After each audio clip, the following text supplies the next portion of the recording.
Entretanto, a verdade é que Deus fala, ora de uma maneira, ora de outra. Deus fala sim, em sonho ou em visão durante as noites, quando o sono profundo cai sobre todos nós e adormecemos em nossas camas. Você já teve um sonho mesmo, enquanto estava dormindo, e ele se tornou realidade? Pois foi isso que aconteceu com Salomão e é um dos assuntos de hoje. Vem comigo!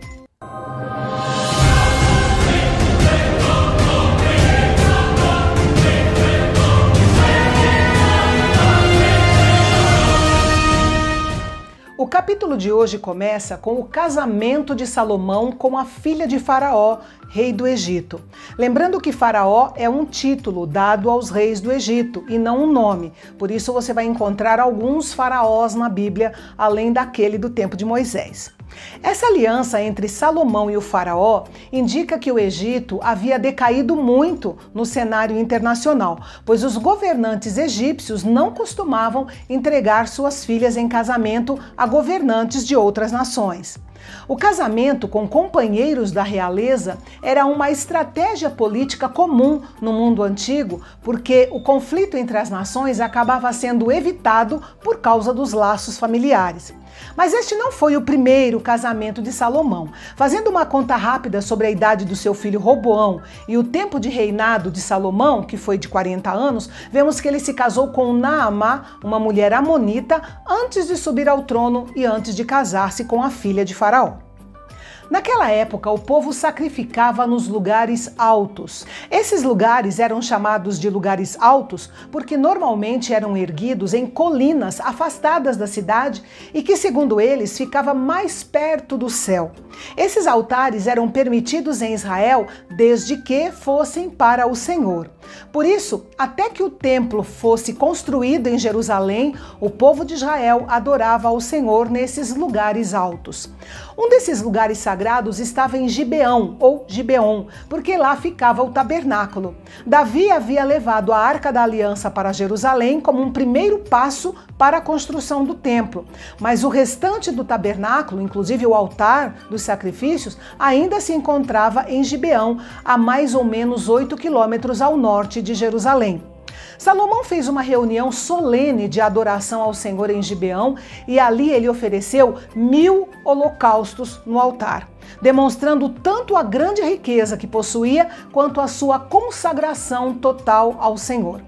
A reunião se estendeu durante todo o dia, de modo que Salomão passou a noite em Gibeão. Ali ele recebeu uma visitação notável de Deus em um sonho.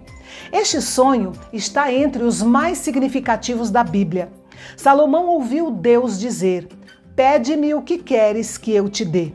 Essa frase foi uma revelação da graça de Deus e também uma prova do que havia no coração de Salomão, porque aquilo que as pessoas pedem costuma revelar os seus verdadeiros desejos. E estes desejos, por sua vez, dependem de como cada um vê a sua missão de vida. Quando nós lemos essa frase que Deus disse a Salomão, a nossa reação natural é desejar que Deus falasse isso para nós também. Mas ele falou: "Peçam e lhes será dado, busquem e encontrarão, batam e a porta lhes será aberta."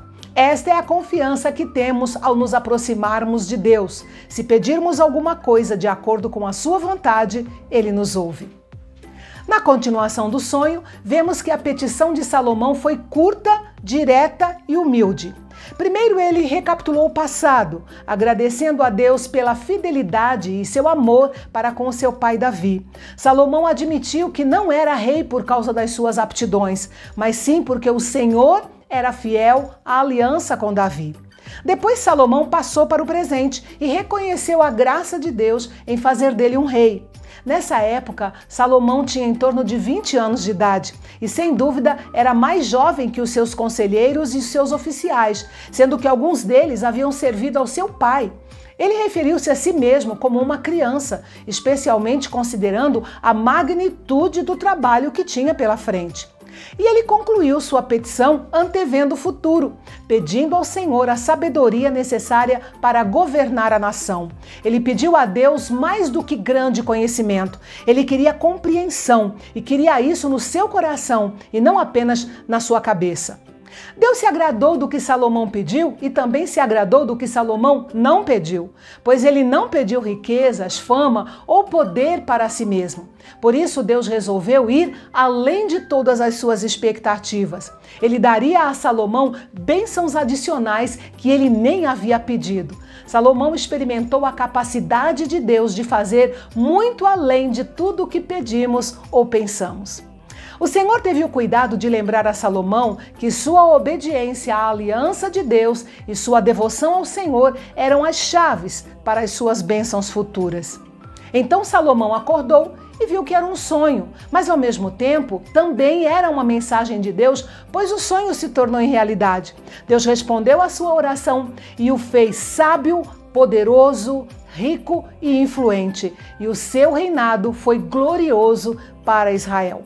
Quando voltou para Jerusalém, Salomão foi até a tenda que abrigava a Arca da Aliança e ofereceu mais sacrifícios naquele local, reconhecendo que Deus reinava sobre o seu povo e que ele, Salomão, era o segundo no poder. Depois de adorar em Gibeão e em Jerusalém, Salomão estava de volta às responsabilidades do trono. Foi então que duas mulheres prostitutas se apresentaram diante dele. Talvez elas não fossem prostitutas públicas que se posicionavam nas estradas em busca de clientes para vender seus corpos, mas sim donas de hospedaria num padrão de vida mais ou menos como o de Raabe. O caso delas era o seguinte: as duas engravidaram e tiveram seus bebês com diferenças de apenas 3 dias. Uma delas, obviamente dormindo, deitou sobre o seu bebê e ele morreu.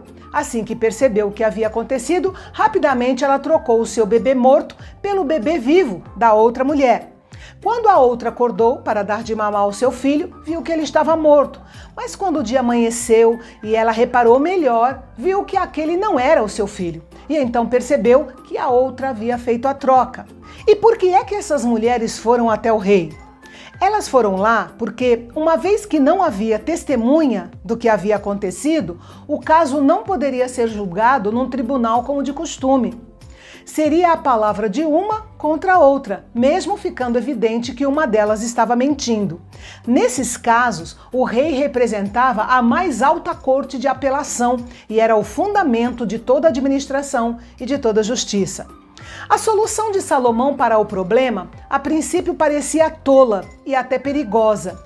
A sabedoria de sua abordagem só foi compreendida quando o assunto foi resolvido. Do mesmo modo, as ações de Deus muitas vezes parecem estranhas, perigosas ou até mesmo inaceitáveis, mas o tempo mostra que sua sabedoria é perfeita.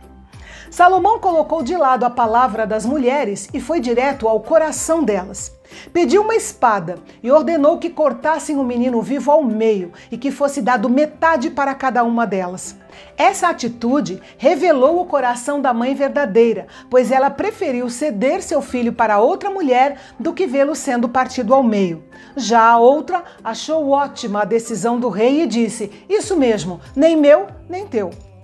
E assim, com a evidência de quem era a mãe verdadeira, Salomão ordenou que seu filho fosse devolvido a ela. Esse acontecimento foi o principal assunto em todo o reino durante várias semanas. A decisão de Salomão deixou claro a todo o povo que o rei era, de fato, um homem muito sábio. E no próximo capítulo, nós vamos ver a grandiosidade do reino de Salomão.